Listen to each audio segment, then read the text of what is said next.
Complete structure तुमच्या समोर दिसत आहे. हे स्ट्रक्चर आहे आरबीसीचं. तर ऍस्पिरंट्स याच्या स्ट्रक्चरवरती पण क्वेश्चन्स आपल्या एक्झामला आलेले आहेत. सो स्ट्रक्चर काय सांगतं सांगा, की आरबीसीचा जो शेप आहे तो शेप कशा पद्धतीने आहे. आरबीसीचा शेप हा बाय कॉन्केव्ह आहे.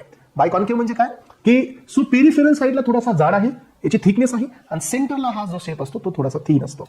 दोन्ही साईडने थोडासा थीन असतो, त्यामुळे आपण याला बाय कॉन्केव्ह शेप असं नाव दिलेलं आहे. आणि एक पॉईंट लक्षात ठेवा, हे बाय कॉन्केव्ह शेप असणं आरबीसीचं एक युनिक कॅरेक्टर आहे. सो आरबीसी कडे बाय कॉन्केव्ह शेप असल्यामुळे आरबीसी कडे काही ऍडव्हान्टेजेस येतात, आणि त्यामुळे हा बाय कॉन्केव्ह शेप जर चेंज होत असेल तर मग त्या कंडिशनमध्ये या आरबीसी मध्ये जे होल्डिंग असते किंवा जे एचबीचा जो कंटेंट असतो तो डिक्रीज होत असतो. जर हा बाय कॉन्केव्ह शेप जर तुमचा हाफ मून शेपड झाला तर काय होतं माहितीये. So that condition is कॅरेक्टराइज्ड by sickle celled anaemia. So याचा अर्थ काय, की RBC are become a half moon shaped.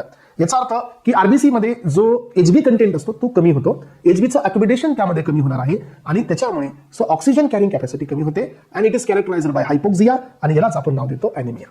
So याचा अर्थ यामध्ये सो जो तुमच्या समोर इथं सो बाय कॉन्केव्ह शेप असतो हा आपल्यासाठी युनिक असतो. याचे ऍडव्हान्टेजेस मी खाली दिलेले.